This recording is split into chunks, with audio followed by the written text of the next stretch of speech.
তোর পরিচয় বলতে হবে। আমার পরিচয় মানে? মানে তুই কে, আগে কি ছিলি, যার জন্য তুই পুলিশের হাত থেকে বেঁচে গেলি, আবার কালকেও রনি তোকে দেখে ভয় পেয়েছে। আমি যদি এখন ওদের আমার পরিচয় বলি তাহলে ওরা আমাকে ভুল বুঝবে। পরে বলবো। এখন ক্লাসে চল। পরে না, এখন বল। বললাম তো পরে বলবো। না, তোকে এখনই বলতে হবে।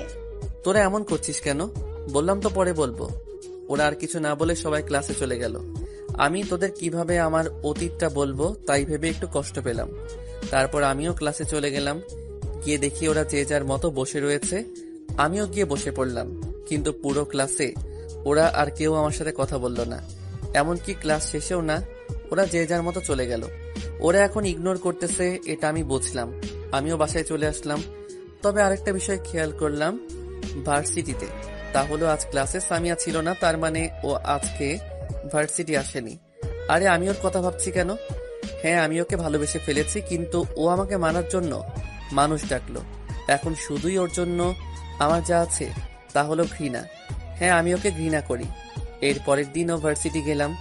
গিয়ে দেখি ওরা সবাই একসাথে আড্ডা দিচ্ছে। আমি ওদের কাছে যেতেই সবাই চল ক্লাসে। আমাকে দেখেও না দেখার ভান করলো। এরপর ওরা সবাই ক্লাসে চলে গেল। আমিও ক্লাসে আসলাম।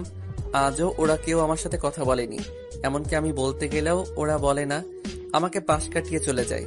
আজও দেখলাম সামিয়া ভার্সিটি আসেনি, তাতে আমার কি। এরপর বাসায় চলে আসলাম। এভাবেই 5 দিন চলে গেল। ওরা কেউ আমার সাথে কথা বলে না। এটা আমি আর নিতে পারছি না। রাকিবকে ফোন দিলাম। অনেকবার ফোন দেওয়ার পরও তুলতেছে না। পরে তুললো। কি হলো, ফোন দিচ্ছিস কেন? তোরা সবাই আমার সাথে এমন করছিস কেন? কেমন করেছি? প্লিজ, আমি আর নিতে পারছি না। আমরাও নিতে পারছি না।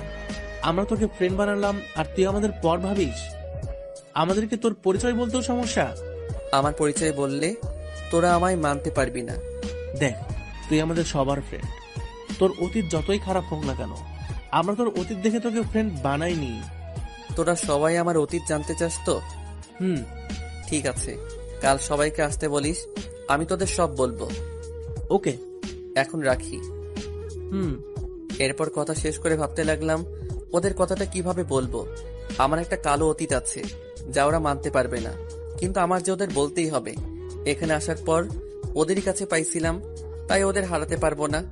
যেভাবেই হোক ওদের বলতে হবে। এরপর দিন ভার্সিটি গেলাম। গিয়ে দেখলাম ওরা সবাই বসে আছে। সবাই ক্লাসে চল, ক্লাস শেষে তোদের আজকে সবকিছুই বলবো। তারপর ওদের নিয়ে ক্লাসে চলে গেলাম। আজ দেখি সামিয়া এসেছে, তবে আমাকে কিছুই বলেনি। অনেকদিন পর ভার্সিটি আসলো সামিয়া। ক্লাস শেষে সবাইকে নিয়ে ভার্সিটির পিছনে পুকুর পাড়ে চলে আসি। তোরা সবাই আমার অতীত জানতে চাস তো? হুম। তাহলে শোন। অতীতে চলে গেলাম। তখন আমি অনার্স 2য় বর্ষে। পড়ালেখায় অনেক ভালো ছিলাম, কিন্তু ওখানে গিয়ে আমি পড়ালেখা একদম ছেড়ে দেই আর সবসময় ঘোরাফেরা আর আড্ডা দিয়েই কাটাতাম। এভাবে চলতে চলতে আমি রাজনীতির দিকে ঝুঁকে পড়ি। আমি একটা গ্যাংও শুরু করি। ফ্যামিলির সবাই অনেক বাধা দেয়, তাও আমি শুনিনি। একটা সময় আমার গ্যাংটা এতটাই চলে যায় যে কারো কোনো ক্ষতি করতে পিছুপা হতাম না। সবসময় মারামারি, চাঁদাবাজি এসবই করতাম। আর সব জায়গায় আমাদের গ্যাংটা পরিচিত হয়ে যায়। কেউ আমাদের কোনো কাজে বাধা দিলে তারই অবস্থা খারাপ হতো, তাই কেউ সাহস করতো না আমাদের কিছু বলার। আর আমরা এটা ওটা খারাপ কাজ শুরু করে দেই। একটা সময় আমরা ড্রাগ সাপ্লায়ার আর আরো যত খারাপ কাজ আছে সব করা শুরু করে দেই। কোনো গ্যাং ওই আমাদের সাথে টক্কর দেওয়ার সাহস পেত না। আর গ্যাংয়ের বস ছিলাম আমি। আমাকে সবাই এক নামেই চিনতো। বাসার সবাই আমাকে অনেক বারণ করতো, কিন্তু কারো কথাই শুনতাম না। একদিন আমার এক বন্ধু এসে বলল ও নাকি একটা মেয়েকে ভালোবাসে, কিন্তু মেয়েটার বিয়ে ঠিক হয়ে যায় আর বিয়েও হয়ে যাচ্ছে। তাই আমি ভাবলাম যে মেয়েটাকে কিডন্যাপ করব। সেই অনুযায়ী ওই দিন রাতেই মেয়েটার বাসার সবার সামনেই, এমনকি বিয়ে বাড়ির সকল মানুষের সামনেই মেয়েটাকে কিডন্যাপ করি। তবে আমি জানতাম না যে এটাই আমার জীবনে একটা কাল হয়ে নামবে।